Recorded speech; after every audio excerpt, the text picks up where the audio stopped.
Iran's parliament has passed a law banning the use of Starlink, the satellite internet service owned by tech billionaire and Tesla founder Elon Musk. And more news coming in. Elon Musk has now also made an entry into Iran-Israel war. Elon Musk said will provide Starlink facility to people of Iran. The Iranian government has started blocking the internet in view of the war. The Iranian government's action on the internet is being linked to the possible rebellion of people within. Elon Musk decided to provide the facility of Starlink. Why is Iran threatening prison time over Elon Musk's Starlink? Hi, welcome to another episode of The Briefing Room. In the halls of Iran's parliament, something unprecedented just happened.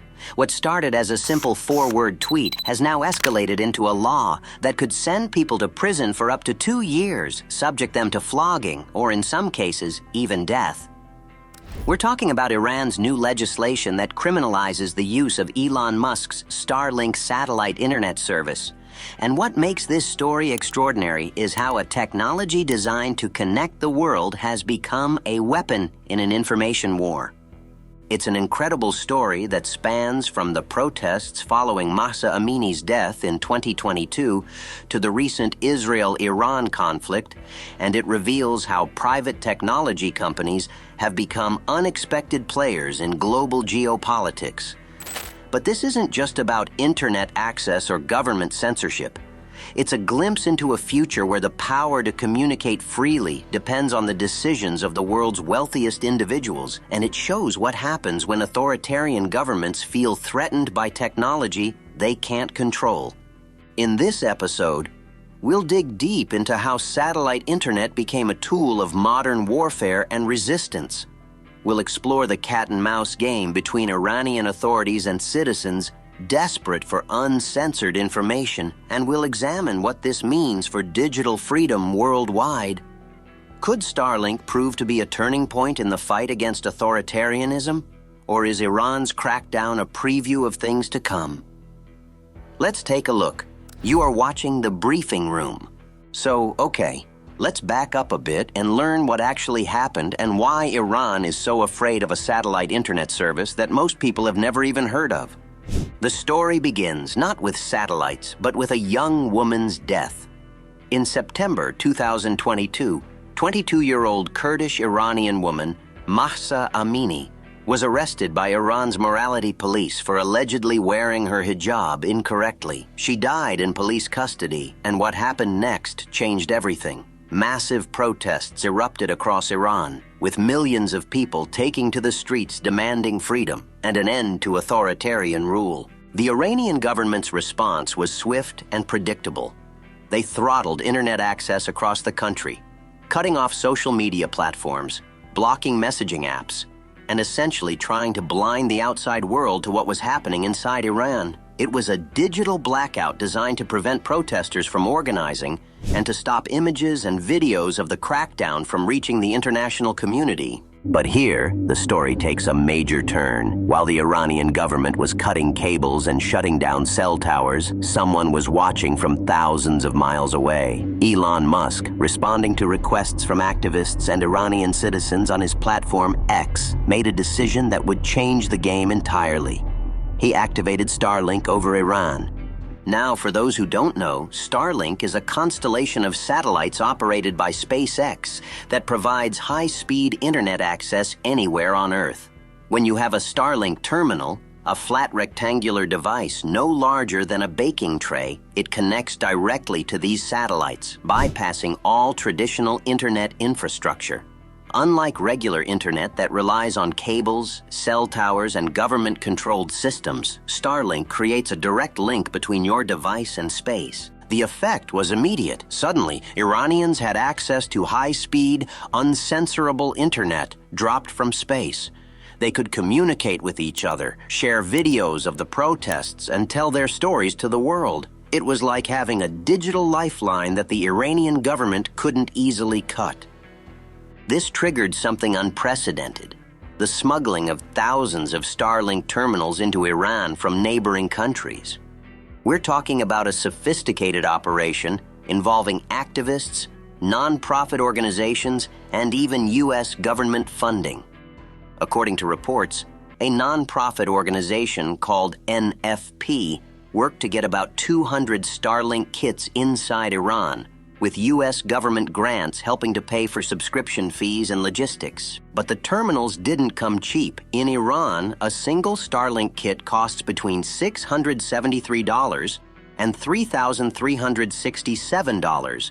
That's equivalent to several months' salary for many Iranians. The monthly subscription fee of around $40 might not sound like much to us, but in Iran's struggling economy, it's a significant expense.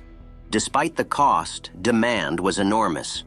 Images circulated online showing Starlink dishes installed on rooftops across Iran, often hidden or disguised to avoid detection by authorities. Consider the numbers. SpaceX is now the world's most valuable privately held company, worth more than ByteDance and OpenAI combined. Starlink has around 7,600 satellites in orbit, more than half of all active satellites currently in space. The system can provide high-speed internet to virtually anywhere on Earth, and it's growing rapidly. But here's the thing that should concern everyone. There's no democratic oversight of this system.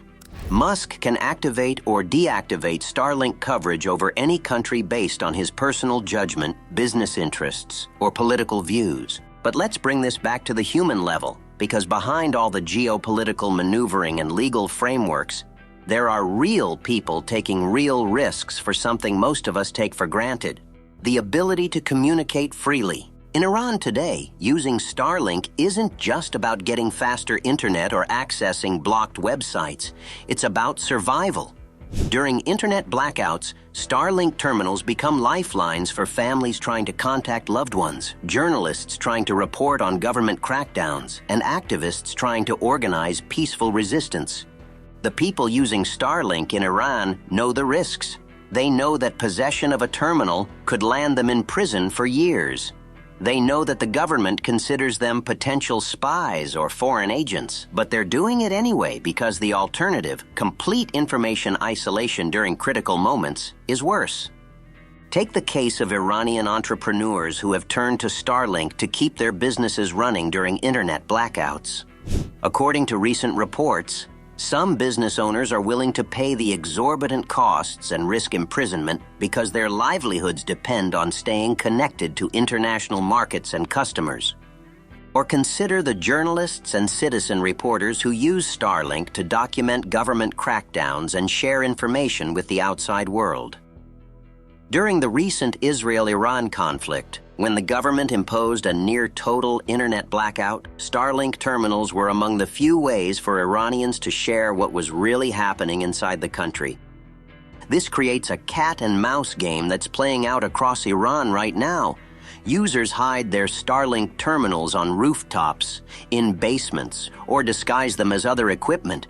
They share access codes and subscription costs among trusted networks. They use VPNs and encryption to hide their activities.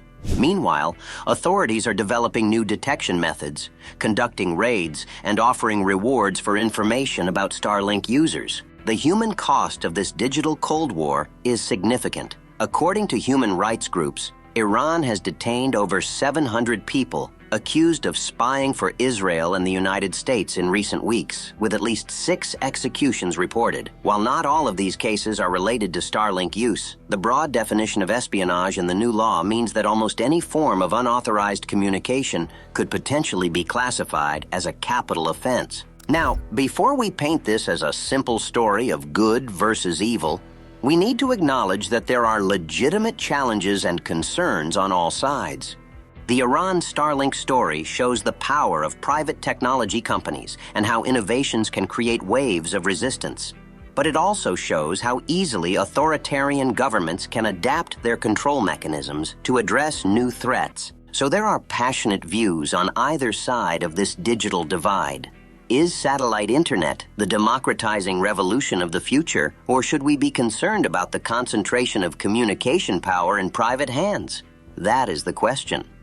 Anyway, that's about it from me. Thanks for watching. My name is Dagogo, and if you want to see anything else on technology, geopolitics, or digital freedom, feel free to subscribe to The Briefing Room. There's plenty of interesting topics here. All right, so I'll see you again soon for the next episode. Cheers, guys. Have a good one. The Briefing Room, it's new thinking.